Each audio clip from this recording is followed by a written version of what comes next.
दोस्तों नमस्कार, प्रणाम, अभिवादन स्वीकार करें। शुरू करते हैं आज की बड़ी खबरें। मध्य प्रदेश के सभी 52 जिलों की खबरें। 9.5 लाख किसानों को नहीं मिलेगा पीएम किसान सम्मान निधि राशि का लाभ। तो चलिए देखते हैं सारी खबरें विस्तार से। यदि आपको खबरें पसंद आए तो वीडियो को लाइक जरूर करिएगा और इसी प्रकार की खबरों के लिए आप चैनल को सब्सक्राइब कर लें। खबरें पूरी पाने के लिए वीडियो अंत तक जरूर देखिएगा।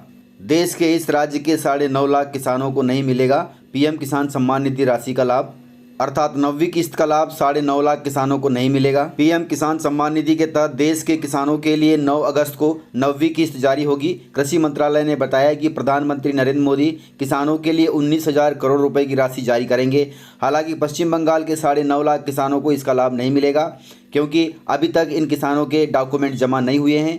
पश्चिम बंगाल सरकार ने किसानों को अनदेखा कर दिया। इसे लेकर पश्चिम बंगाल सरकार ने केंद्र को पत्र लिखकर प्रदेश के 9.5 लाख किसानों को पीएम किसान सम्मान निधि योजना का लाभ देने की बात कही है।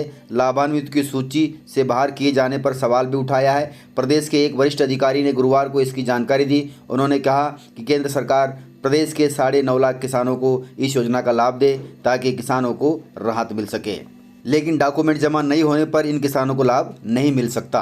इस योजना के तहत केंद्र सरकार लाभान्वितों के बैंक खातों में सालाना 6,000 रुपये भेजती है, जो 3 बराबर किस्तों में दिया जाता है। अधिकारी ने बताया कि पश्चिम बंगाल सरकार राज्य के किसानों को इस लाभ से वंचित किए जाने से किसान चिंतित है और राज्य सरकार भी चिंतित है। केंद्र सरकार को इस पर कुछ सोचना चाहिए और राज्य के किसानों को इसका लाभ देना चाहिए, ऐसा पश्चिम बंगाल सरकार का कहना है।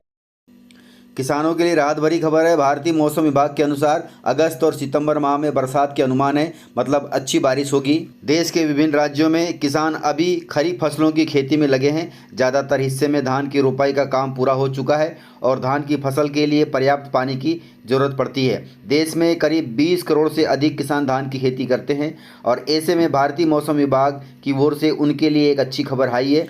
भारतीय मौसम विभाग ने अगस्त सितंबर में सामान्य से अधिक बारिश होने की संभावना जताई है। ये 2 महीने यानी अगस्त और सितंबर 4 महीने के मानसून का उत्तरार्ध है। मौसम विभाग के महानिदेशक मृत्युंजय महापात्रा ने अगस्त के लिए जारी अनुमान में बताया कि इस महीने में भी मानसून के सामान्य रहने की संभावना है, जिससे धान पैदा करने वाले किसानों को राहत मिलेगी। कांग्रेस में उपचुनाव के तैयारियों की सुगबुगाहट तेज हो गई है। इन नियुक्तियों को लेकर चर्चा तेज हो गई है कांग्रेस में। मध्य प्रदेश में एमपी कांग्रेस और प्रदेश कांग्रेस अध्यक्ष कमलनाथ द्वारा महिला कांग्रेस अध्यक्ष की नियुक्ति कर दी गई है। वह भी दिग्विजय सिंह के अनुसार की गई है।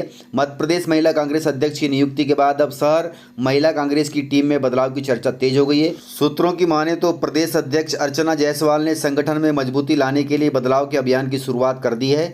माना जा रहा है कि सबसे पहले भोपाल, इंदौर से ही तैयारी की जाएगी, जिससे प्रदेश में महिला कांग्रेस को सशक्त बनाया जाएगा। मध्य प्रदेश के छोटे जिलों में कोरोना पॉजिटिव की रेट बढ़ रही है। आप सभी ध्यान रखिएगा, सतर्क रहिएगा। इसके लिए जॉनसन एंड जॉनसन कंपनी की सिंगल शॉट वैक्सीन को मंजूरी मिल गई है। अब 1 डोज में मिलेगी कोरोना से सुरक्षा। इस पर केंद्र सरकार ने सहमति बना दी है। जहां एक और भारत में कोरोना की तीसरी लहर से बचने के लिए लोग तमाम सुरक्षा अपना रहे हैं, तो वहीं इस कोरोना महामारी में लड़ने के लिए अब भारत को एक और खुशखबरी मिल गई है। जॉनसन एंड जॉनसन कंपनी का सिंगल डोज कोरोना से सुरक्षा दिलाएगा। कोरोना से लड़ाई के लिए भारत को एक और बड़ी वैक्सीन मिल गई है। जॉनसन एंड जॉनसन कंपनी की सिंगल डोज वाली कोविड-19 वैक्सीन को भारत में आपातकालीन इस्तेमाल की मंजूरी मिल गई है। अब यह कब तक आती है यह देखना होगा, लेकिन बहुत खुशी की बात है। बाढ़ प्रभावित क्षेत्र का दौरा करने आए केंद्रीय कृषि मंत्री नरेंद्र सिंह तोमर को श्योपुर जिले में धक्का दिया गया, घुसने नहीं दिया गया। काफिले पर कीचड़ फेंका गया। जबरदस्त उग्र विरोध किया जनता ने। श्योपुर शहर के लोग अपनी सरकार और प्रशासन से बेहद नाराज हैं। बाढ़ के समय जब उन्हें तत्काल राहत की जरूरत थी, किसी भी प्रकार की मदद नहीं की गई। उल्टा बिजली और टेलीफोन बंद हो गए। अब दौरे पर आने वाले नेताओं और अधिकारियों के सामने विरोध प्रदर्शन कर रही है जनता। कलेक्टर और एसपी के बाद केंद्रीय कृषि मंत्री नरेंद्र सिंह तोमर के काफिले पर भी लोगों ने कीचड़ फेंका, नाराजगी जताई, क्योंकि जनता पूरी परेशान है। बाढ़ से पूरा त्राही त्राही मचा हुआ है। अब सामान्य हालत होने के बाद यदि नेता लोग वहां पर बाढ़ का दौरा करते हैं तो नाराजगी झेलना स्वाभाविक है।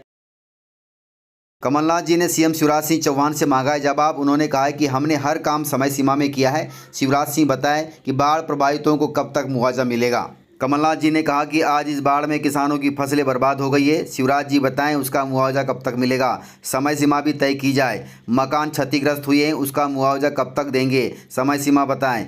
अब यह कालाबाजारी की राजनीति नहीं चलेगी। घोषणा करना बहुत आसान है। कमलनाथ जी ने कहा कि जब हमने कहा था कि हम किसानों का कर्जा माफ़ करेंगे तो हमने पहले चरण में 27 लाख किसानों का कर्जा माफ़ किया। अब वह खुद शिवराज सरकार ने विधानसभा में भी स्वीकार किया था कि कांग्रेस ने कर्जा माफ़ किया है। 100 रुपये में 100 यूनिट बिजली भी हमने दिया। हमने जो वादा किया था उसे निभाया। हमने हर काम समय सीमा में पूरा किया है।